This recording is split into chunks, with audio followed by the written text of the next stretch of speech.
Assalamualaikum warahmatullahi wabarakatuh.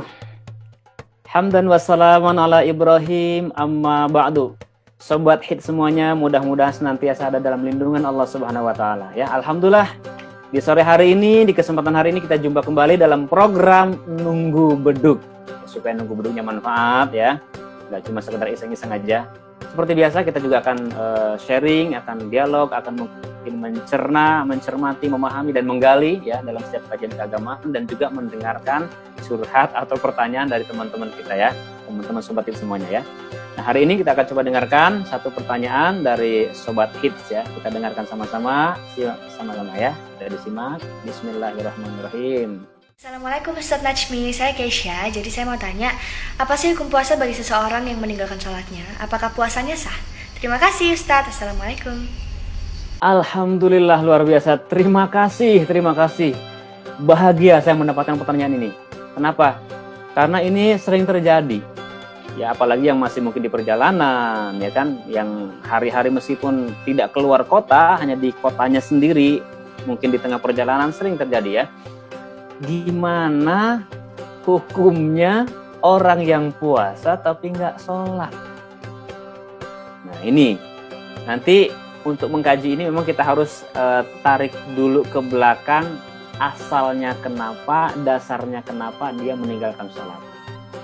Karena ada dua pandangan. Ada yang langsung mengatakan puasanya batal, tertolak karena yang membedakan antara orang muslim dan non-muslim adalah sholatnya. Ketika dia tidak sholat maka dia tidak dihukumi sebagai muslim.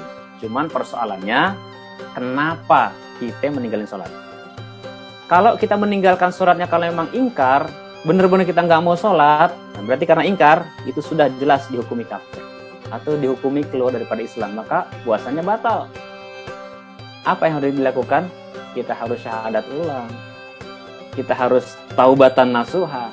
Tapi kalau cuma karena malas, misalkan aduh malas sebenarnya nggak pengen nggak ninggalin sholat tapi karena malas, godaan ini itu, nah itu belum dikatakan sebagai seseorang yang keluar daripada Islam. Dia hanya karena malas saja, puasanya tetap sah. Jadi kita harus lihat dasarnya kenapa. Cuman sebenarnya kita juga harus mikir, kita Islam nggak sholat, lah mau ngapain, betul nggak? Kita lihat gambaran tangan nih. Ya, jadi sholat itu kalau kita baca surat An-Nisa di dalam surat An-Nisa ayat 103 kalau tidak salah ya. Inna sholata kanat 'alal mu'minina kitaban mawquta. Sesungguhnya sholat itu adalah waktunya sudah ditetapkan untuk siapa? Untuk orang-orang mukmin untuk menunaikannya. Ada 5 waktu yang wajib nih, kita coba lihat ya. Ini gambaran nih. Jari kita ini kalau kita bahas nih gambaran perintah menunaikan sholat. Yang pertama ini sholat zuhur, kan? Ini asar, maghrib, isya, subuh, kan? Zuhur, asar, maghrib, isya, subuh. 5. Dari zuhur ke asar, dari asar ke maghrib, dari maghrib ke isya, ini jaraknya dekat-dekat.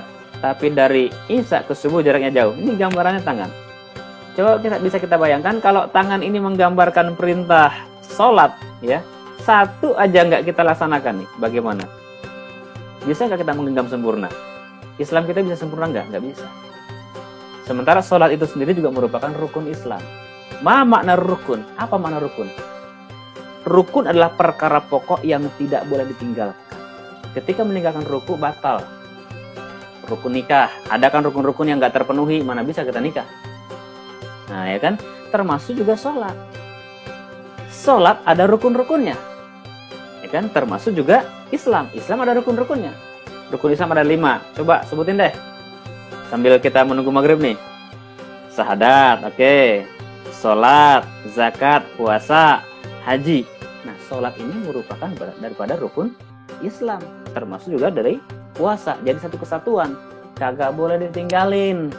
Ya, jangan malas-malas. Sholat. Karena nanti kita akan sangat menyesal kalau kita nggak sholat. Diceritakan di dalam Al-Quran ya. Nanti kita semuanya nih kalau ada satu iman setitik saja di dalam hati kita kan kita masuk surga.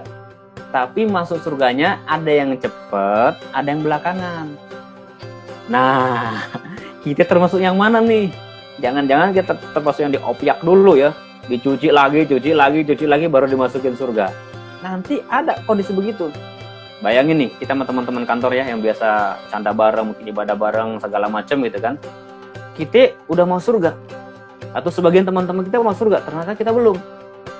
Begitu kita baru nyampe, mereka udah asik-asikan di surga. Mereka akan tanya, kemana aja lu? Kita akan dengan sedih menjawab. Di dalam Al-Quran dikatakan, mohon maaf, aneh tadi mampir dulu ke neraka Sakor. Kaget, mereka akan bertanya, masalakakum fi Sakor? Apa yang bikin ente masuk ke neraka Sakor? Ente kan badminton bareng sama aneh, puasa bareng sama aneh, nge-gym bareng sama aneh, ya kan? Syuting bareng sama aneh. Semua kegiatannya kan bareng. Kok bisa kita duluan, ente belakangan?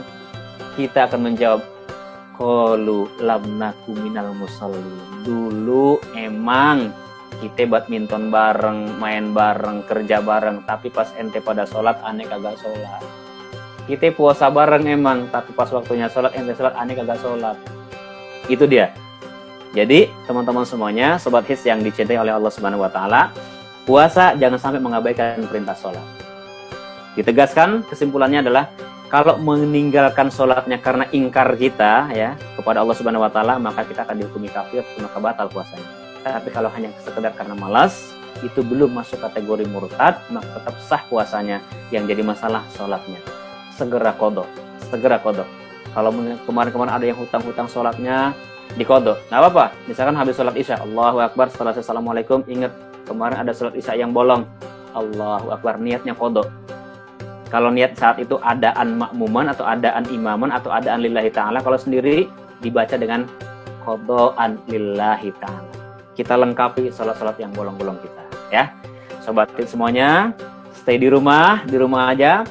Tetap produktif, tetap semangat, jaga iman, jaga kesehatan. Semoga Allah memberkahi puasa kita semuanya. Assalamualaikum warahmatullahi wabarakatuh.